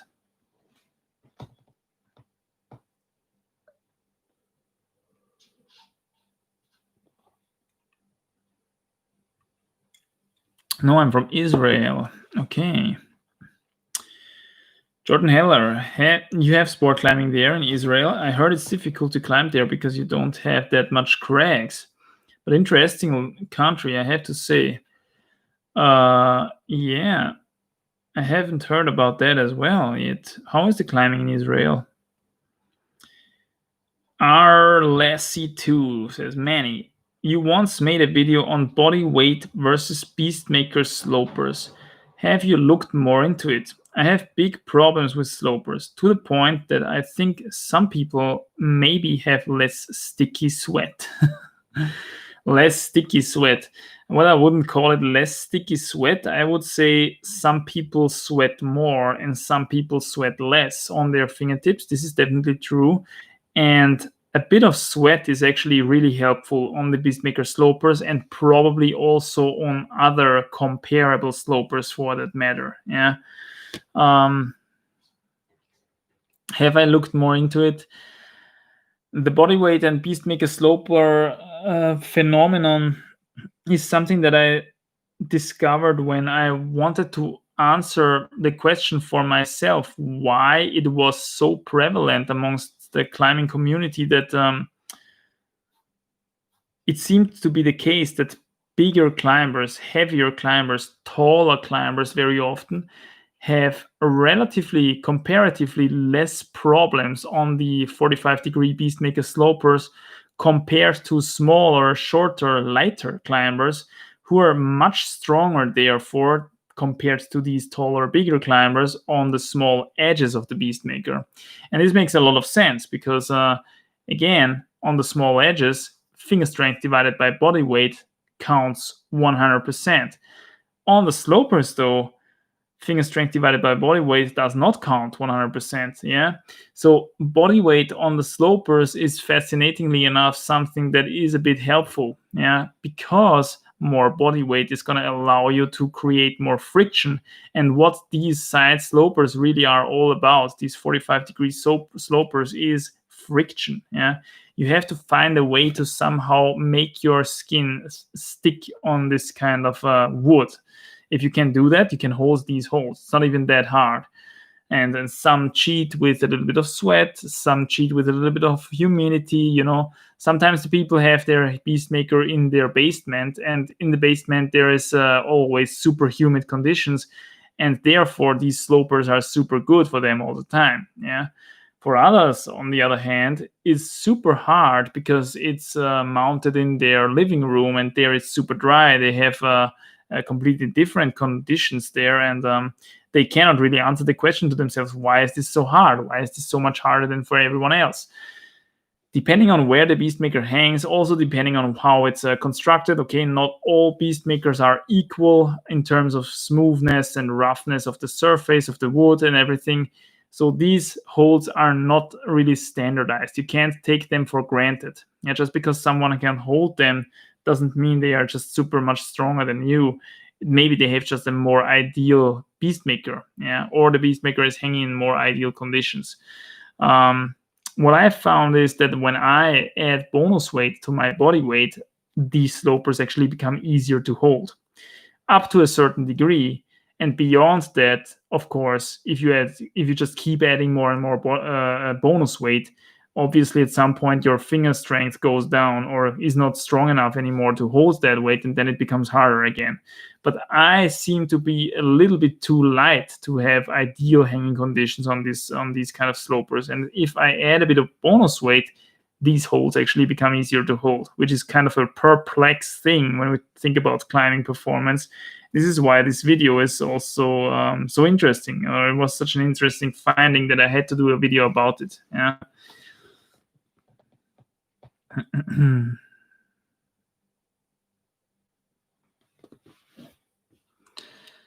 Jordan Heller says, yeah, regarding to Israel, that I would like to read. There actually is sport climbing here, and it has gotten better in the past few years. The main problem is that most of the cliffs are in national parks, and it's illegal to climb in most of them. Yeah, okay. Yeah, that's the thing. I mean, I can understand that they put it into that they don't let you go there because yeah, the climbers are not, let's say, not necessarily the cleanest folk. Yeah, so they carry their trash there and they leave it there. Then you have cigarette butts all over the place, and of course you don't want to have that in a national park, right? So that's quite understandable. Music Scala says, hey Manny, just got the new La Sportiva theory. It's crazy good. Have you tested it before? No. La Sportiva theory, man, that's gotta be something new. I haven't even heard of that before. Let's take a look at some pictures. Ooh.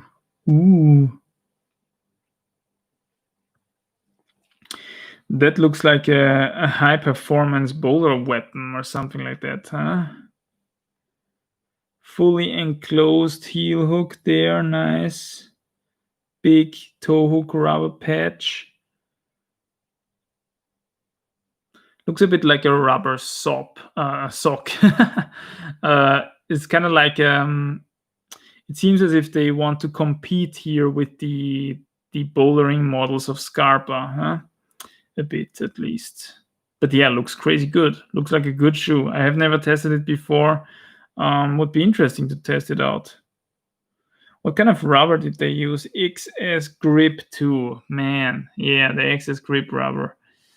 I'm not a big fan of the XS Grip rubber, as you might know if you have watched a couple of my shoe reviews, because of the bad durability. I would like the XS Edge much more. I don't think the XS Edge really has any downsides in terms of friction or anything. It's just that it's holding a lot longer. You get a lot more out of your shoe. But yeah, cool shoe, cool looking shoe, I should say. I haven't tried it yet. 31778 Gaming says there's a video of Adam Ondra going and developing some cracks in Israel. I think he put up a 9A. Interesting. When Ondra develops cracks, it's possibly 8B upwards, so I don't know if that's something for mortal climbers. Yeah, good point. Yeah, good point. Babs Soto says, I think having bigger hands also helps a lot on slopers. Yeah, definitely. Bigger hands, larger surface area. Maybe, okay? Maybe. Really depends on the holds. Certain super big pinches, obviously, are also easier with bigger hands. And the sloper with bigger hands thing, it really depends on where the sloper has the best area to hold it. Yeah. If the area to hold it is quite a lot inside the hold, so that you don't really get there if you have quite short fingers and short hands, well, then obviously bigger hands help in terms of, compared to short hands, to smaller hands. However, if you have a sloper, for example, that is very shallow, and these exist as well, right? Then the hand size doesn't really make a difference. If anything, it could actually be that shorter hands, smaller hands can be the better outcome. Yeah. And I think when it comes to the 45er slopers on the Beastmaker, it doesn't really make a difference, because whether I take, if that makes sense, whether I take the 45-degree sloper like here or here, it doesn't matter, okay? It's 45 degrees all the way, everywhere. So the big-handed guy has to hold 45 degrees, and the small-handed guy has to hold 45 degrees. Yes, if you take it like this, and it really is about friction, then you have a larger surface area if you have bigger hands. However, then it's also harder to create enough pressure to create the friction, right? This is the reason why I added the bonus weight, because I had the feeling that I didn't get enough pressure just by simply hanging with my body weight, which is not a lot, right? It's too much for my size. Don't get me wrong, unfortunately. But in total, it's not a lot. It's maybe 67 kilograms or something, compared to an 80-kilogram climber, for example, who should have a much harder time cranking down those 45-degree slopers. For him to have it this much easier, this is where it sparked my curiosity. Yeah. And it is so that for me, it's easier to achieve this friction if I weigh more, actually. Yeah. So that's the interesting thing. But this doesn't really have anything to do with hand size, in my opinion. Yeah.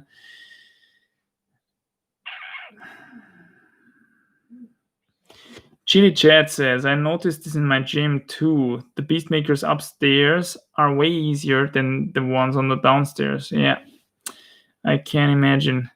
Jordan Heller says, at 31778 Gaming, yeah, he did. But I think it was a way to try to convince the government that climbing is worth investing in. Okay, it was even in the news. Very interesting. I'm getting sieged by a mosquito here. I'm getting more and more bites and itchy itchy points on the back and everything. So in case you're wondering why I'm fiddling around here a lot, because I'm trying to prevent even more bites here while being fully concentrated on the stream here. Very climbing focus today again.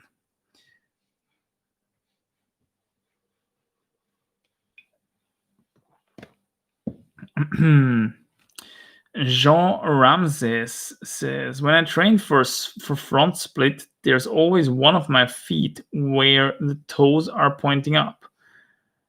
What can I do to avoid that? Well, your front foot, right? Your front foot is the one where when the toes pointing up. And then your back foot is where the toes go down, and you're kind of your foot is laying on the instep, right? Do I get that right? That would be normal. It would be completely normal that one foot is pointing upwards. Except if you want to do perfect gymnast form or something and you want to have both feet pointed towards, horizontally or something. But we don't necessarily need that. Kletterfreund. Hi, Kletterfreund. Hello, Manny. Are you excited for the Olympics? What is your favorite? Damn. What is your favorite going into it? Am I excited for the Olympics? I must say I'm not so super excited about competition climbing in general. But of course, it would be super interesting to see how Adam does. I think Adam trains quite intensely for the Olympics, right? If I'm not mistaken. And it is also interesting for him because we have speed in the mix and it's necessary for it gives quite significant points. Whereas, as a matter of fact, it gives just as many points as bouldering or the sport climbing, which is kind of questionable, as we all know, sparked a big discussion here in the climbing community. Because, let's face it, speed is just not that popular. And we don't even regard it necessarily as climbing because it's essentially, rinse and repeat the same problem over and over again. Definitely interesting. Is it very cool to include speed? That's questionable for me, at least. Kind of takes away the spirit of climbing, the spirit of onsighting, right? It was always the case that on climbing conditions, the boulders or the routes, whatever it may be, they had to be onsighted or tried for the first time. And this kind of gets this factor of route reading into the game, and this makes it a lot more brainy. All right, it makes it a lot brainier sport. If the speed thing is always the same, it's always the deal. Essentially, that's the discussion. So am I excited? Yeah, it would be cool. I will definitely follow it. Let's call it like that. But am I eager to see how it goes and everything? Not necessarily.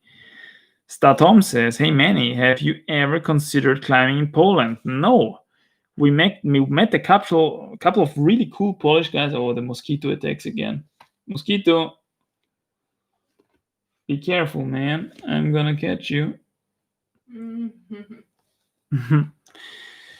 We met a couple of really cool Polish people during the recent Greece trip, and they told us that there is actually some climbing in Poland, and I didn't know that.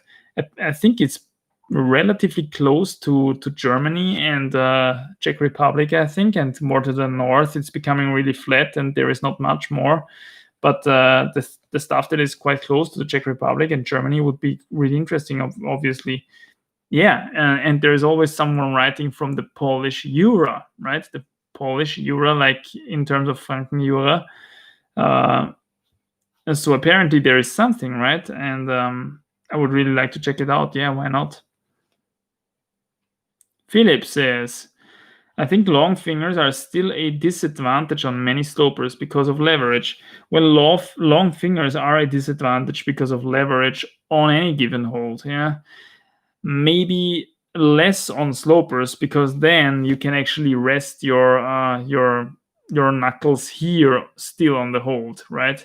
If you have small edges like this, for example, and you have long fingers, well, then definitely there's coming more leverage into your joints, and you have to be really careful. Yeah, this is more of an injury thing. So theoretically, what you wanted to have would be a nice ape index with long arms, but your hands have to be comparably tiny and with short fingers and also thin fingers to get into those pockets, right? And to make edges appear bigger to you. And it's going to be better for injury prevention and everything like that. So this is, in terms of genetics, probably the ideal outcome. But it is very rare that we see super long arms and then super tiny hands on the end of these long arms. This is kind of rare in a genetically speaking. Jordan Heller, also smaller hands increase friction surface area. Yeah, that's what I was saying. Kind of like being heavier does. At least I think it would be. That's true. That's true. 31778 Gaming says, I think Tomoa number 1, Adam number 2, Jacob number 3 in the Olympics. Well, that's an interesting... I bet you say that because Tomoa does a pretty good performance on the speed route as well. Huh? And Tomoa really is good in everything then. Tomoa is good in definitely in bouldering, super strong. Climbing, route climbing, I don't know about his performance so much. I'm not quite up to date with the competition guys, but last time I checked, Tomoa was not so super strong on route climbing, wasn't he? Not so sure. While Adam is super strong at route climbing and in bouldering, obviously, yeah. And I think he's also quite decent in terms of speed, if I get that right. I think he made a own video about only training speed, so I think he's got a decent performance there as well. Whilst I'd like Adam to win, yeah. Adam just knows perfectly well that. So okay, now here's the thing with climbing competition in general, yeah. I make a daring statement here. In climbing, the basic problem with climbing competitions, in my opinion, and this is why it struggles so much to become official, to go into the official Olympic Games, to become renowned as a how should I say, as a sovereign sport, yeah. In the wide range of sports that we have nowadays, the reason for that is that the outcome consistency with climbing is not really there. Okay, you can be the best climber on the stage, but that doesn't really mean that you're gonna win. Okay, I mean, and that's the case with every sport for that matter, if you wanna admit that. I mean, it can be, of course, that you are the best guy and you're having a bad day and you're not winning. But in terms of climbing, I think this is more so compared with other sports. Maybe you just read a problem. Maybe you're just a bit unlucky. Okay, you're reading a problem wrong. You're trying the wrong solution for 4 minutes and you fail. Whereas if you have found the other solution, which is what all your competitors did, you would have simply flashed the problem because you're the best guy, and now you're not even on the podium, yeah, because of that mistake. So in terms of that, there's really, how should I say, the outcome is not very reliable. Just because you're the best guy, it doesn't mean that you're gonna win. So it's not a good representation of the skill of the person if we have a factor of, let's call it luck, okay, although it's not really luck, yeah. And there is luck in really any sport, yeah, in any competition. So it's not really a good argument. But I have the feeling that in climbing is a little bit more involved with that, yeah.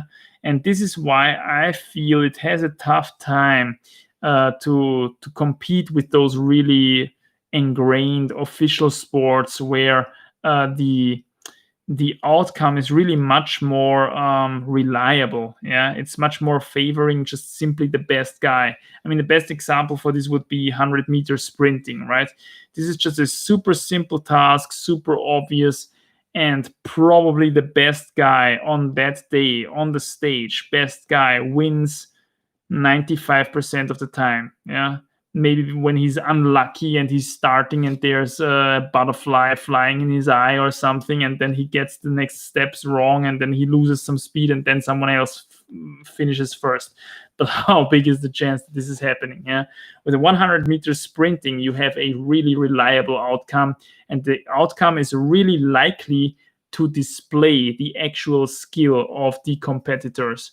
This is not so much the case, I have the feeling, with climbing. Yeah, it's much more randomness, and we see this all the time. I mean, there's often the winner of one competition in the next competition doesn't even get into the finals. Yeah, because something went wrong in the qualifications, and there was just a bit of unluckiness involved. And in what many other sports do you really have that? Yeah, usually there is a quite fixed set of starters in the finals, at least. Yeah, that's how I feel about it. How do you feel about this kind of thing? Yeah, that's something that I find quite interesting. And additionally, on top of that, we have the morphology question. Again, I've said previously that the number one challenge of setting a competition boulder is not that it must look spectacular, it must contain awesome, crazy moves, because that's what the audience likes. For me, the challenge of setting a competition problem is to be able to set something that is equally hard to all the competitors, because all these competitors are going to have a different morphology, and the audience will very often just sit and say, well, that's unfair, because this guy is just very much shorter than the other guy. The other guy just simply jumped for the hold and he did it. Well, that guy cannot do that.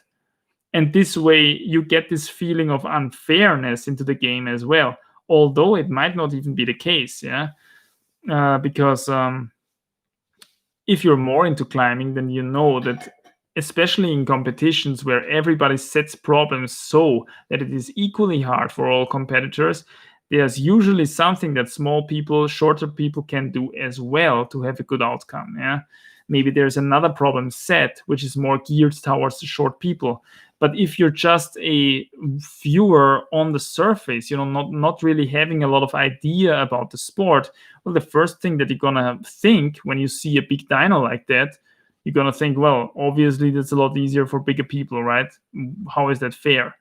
So these are quite the challenges I feel that the climbing sport, the official climbing sport, has to struggle with in order to become more established. More established in terms of things like the Olympic Games or World Cups and all that kind of stuff, and attract a larger audience. Yeah, how do you feel about that? I think it's interesting to think about this kind of stuff. Music Scholar says, yes, the rubber is very soft and incredibly sticky on the toe patch. But different question. You're talking about the La Sportiva theory there. But different question. I've seen you like to take pictures of insects. Yeah, it's quite cool. What is the rarest bug that you photographed? The rarest bug, man. The rarest bug. I would have to look up my page there, actually, to see that. What's the rarest bug that I photographed? Let me see. Recently, we photographed a really huge Hirschkäfer in German. It's called stag beetle in English, Lucanus cervus in Latin. I kid you not, man. This thing was like this, okay? Just really, really big. And it's so crazy when these guys fly through the air, okay? They make a sound like a freaking helicopter. Super big animal. Yeah, crazy big for a beetle. This was a pretty cool find, I must say. And let me go back. I found a really cool wolf spider in Spain, actually, close to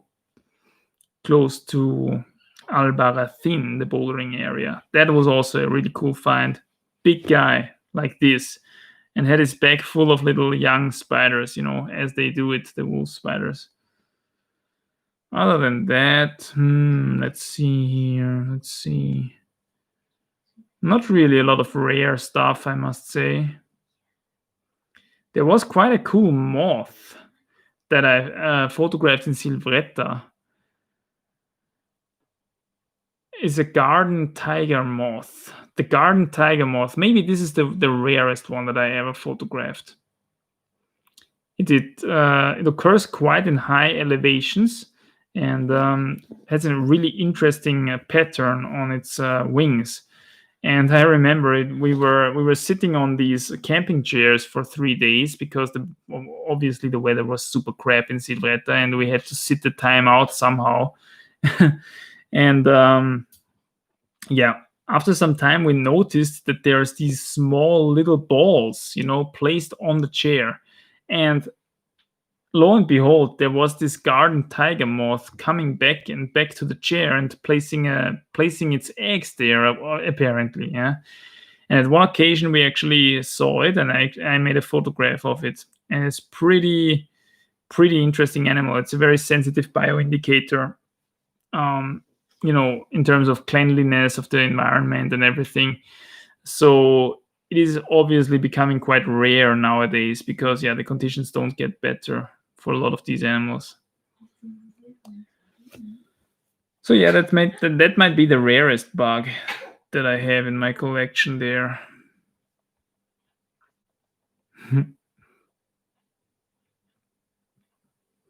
Shoram says, sorry, I inverted front split and middle split. My English is not perfect still.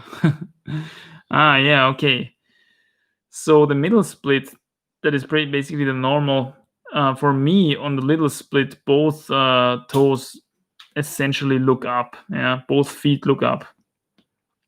That's totally normal.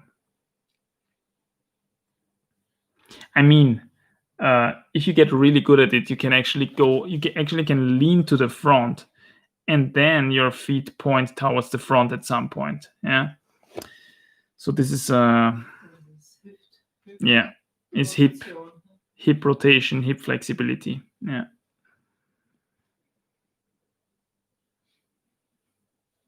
Andrew Jackson asks, what do you do to make a living? Is it just YouTube?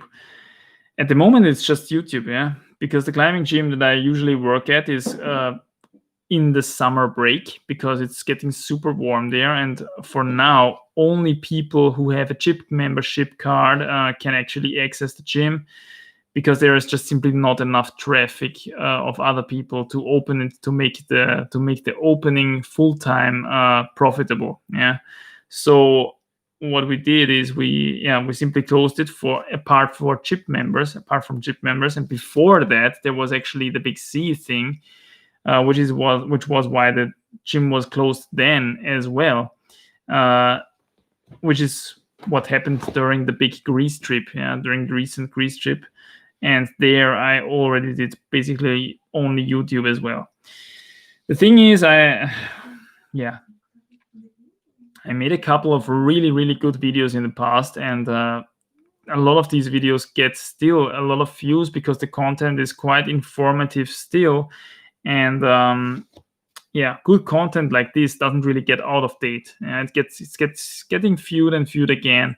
And they are really helping a lot of people, and this is what I really like. Yeah, for example, the how to belay dynamically video, or my rock climbing technique series, and all that kind of stuff. Oh, the mosquito is attacking again. Damn. But anyway, I'm still generating quite a lot of views from videos that I've made in the past, simply because these videos were quite good. Yeah, and I still want to make these kind of videos. Now I don't really get to a lot of climbing, unfortunately, so I can't really go into this that much. Yeah, but I have one really good coming up about the clipping technique. This is something that I still have in my video editing program, and still not finished because I lack quite a couple of shots still. Now I can't do them again because I'm not climbing. So maybe we can finish that once the autumn is coming. But yeah, this is essentially how I make a living at the moment. This and my beloved Patreons who support the channel, who keep me on track, who make the whole project profitable in the end. Because if I would not have those guys, I would have had to stop a long time ago, okay? Because I simply, as a more informative, educational focused climbing channel, I just simply don't pull as many views as the guys who are more into the entertainment content when it comes to climbing. And having this kind of support is really helpful. Yeah. So on that note, big thanks to my Patreons, for making this project possible. I also know that quite a few people really appreciate the live streams and became Patreons because they just enjoyed the live streams so much. Yeah. So this is another thing. The live streams is something that I really like doing as well. In the meantime. Yeah, that's basically it. And how do I make it? I don't make a living by earning money, really. I make a living by needing very little money. This is how I survive.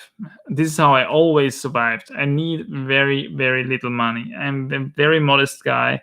I need very little stuff to survive. Like really any man should do, right? I mean, you should have to be able to give a man a stick in the wild and the guy should survive. Yeah, this is what a proper man is. A proper man doesn't need a lot of stuff. And I have the feeling I don't need a lot of stuff as well. So yeah, being modest, being, saving your resources, okay? Knowing how to get the most out of your gear and all of this kind of stuff. This is really important if you want to be able to kind of live this kind of freestyle lifestyle, or I don't know how I should call it.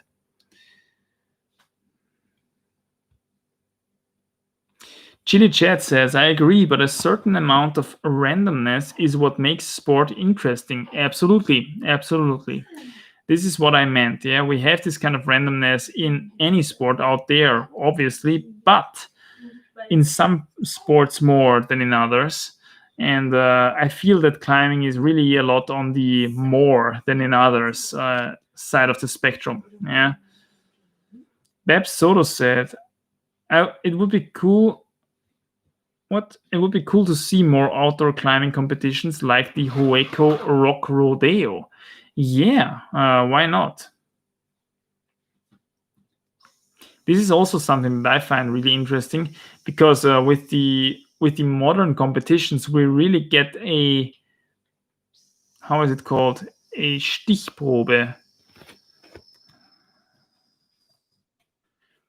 It feels like we only get a sample, a random sample, very distinct random sample of the skills of the people. There is these outdoor competitions, and this was actually the way how they did the first climbing competitions. I think there wasn't really, I mean, climbing gyms did not exist there back anyway. So what they did is they went to a big crag where there's a lot of roots, and then they simply did a kind of a scorecarding system where, for example, an 8A brings you 10 points. 7C plus brings you 9 points, 7C brings you 8 points, and so on and so forth. And then they simply gave the people 5 hours of time, and who could complete the most routes got the most points, and the hardest routes obviously got the most points, and was the winner of the competition. So here we have a much broader sample size, right? We have really a lot more stuff to do, but obviously this cannot be a really official mode for competing, right? Because it takes much too long. It takes a lot of referees because theoretically you have to follow all the climbers, which is probably not what they did. They simply relied on their trustworthiness. And let's be real here, a lot of climbers, I mean, I don't think that a lot of people cheated back then on this kind of stuff, But this is another interesting mode of competition there, and it's contrary to the spotlight small sample size of a modern competition, especially bouldering competition, like on the other end of the spectrum. 31778 Gaming says, I hope it will be better also when we have separate medals for speed / bouldering / lead. Yeah, obviously that would be very necessary, right? Each event can then have more time for qualifications / extra boulders in bouldering. Absolutely, to reduce randomness. Yes, absolutely. I mean, I don't know if this is correct, but what I have heard, because the Olympics are held in Japan, is that correct? The next Olympics are held in Japan, and in Tokyo, of course, Tokyo, and because the Japanese are really into the whole climbing stuff, this is actually why climbing made it for once into these kind of Olympics, because they wanted to give it a shot, quote unquote. Yeah, they wanted to test out the modes. They wanted to test out how the audience would receive it, how they would perceive it, how they would view it, and everything. And to make it not occupy so much space, they had to cramp all the 3 disciplines that climbing has to offer into one combined mode of pointing, so to say. That it's kind of, for someone who's really into climbing, they kind of shake their head at this. But because this is kind of just a first attempt of really seeing how it does, so it's not like climbing is from now on in every Olympics or something like this. It is because the Olympics are in Japan, it is in Tokyo, and they are really into climbing, and that's why they wanted to give it a shot. This is at least how I have perceived it. I don't know if that's correct. What do you think?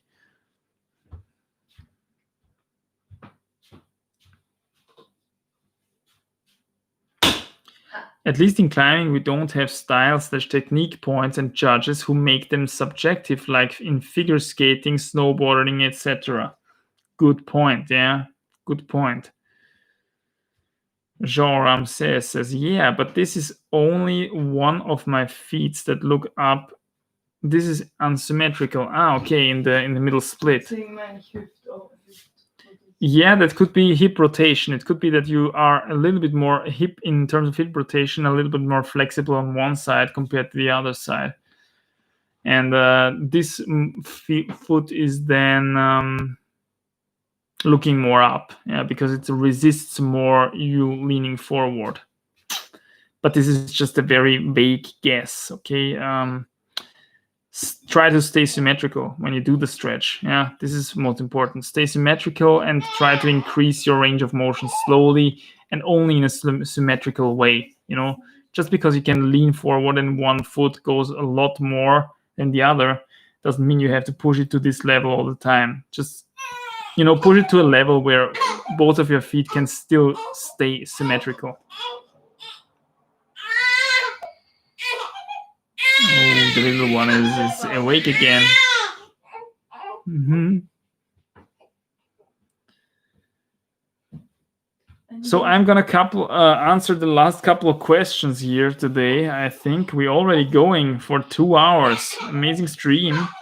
And then I will join the team baby, and we're gonna calm the team baby a little bit down and maybe go to bed at some point, because the day is already pretty long. This night was a bit intense, the little one was quite keeping us awake a little bit longer than we would have liked to do it. Servus Mani, it's nice to see you live, says Incifia. Yeah, thanks for joining. Recently tuning in.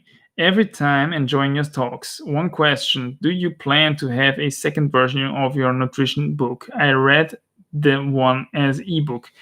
Yeah, man. This is another one of the big projects that I want to do at some point. The problem is, can you imagine, there is still some stuff that I haven't figured out completely, okay?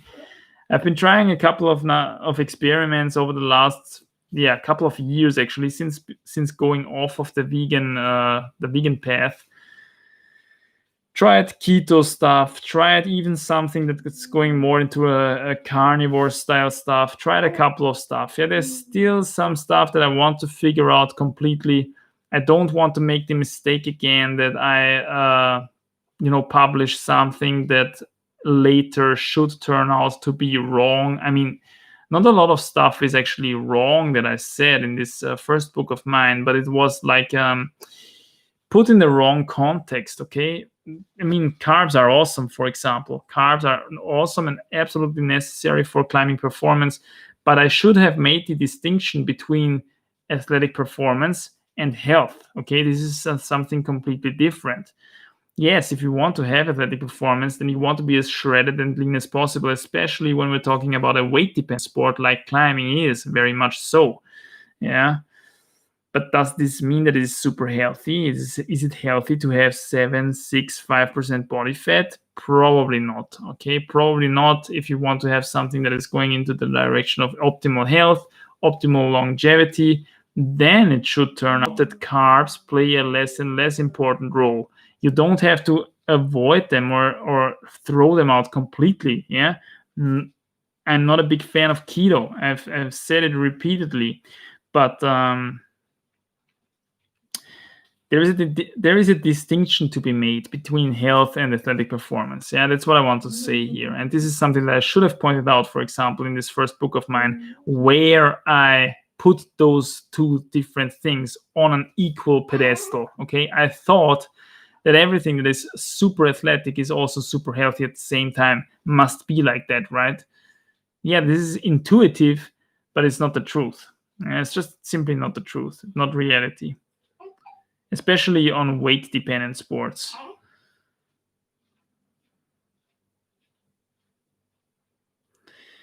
Chili Chat says, yeah, but all the outdoor competition routes were all chipped.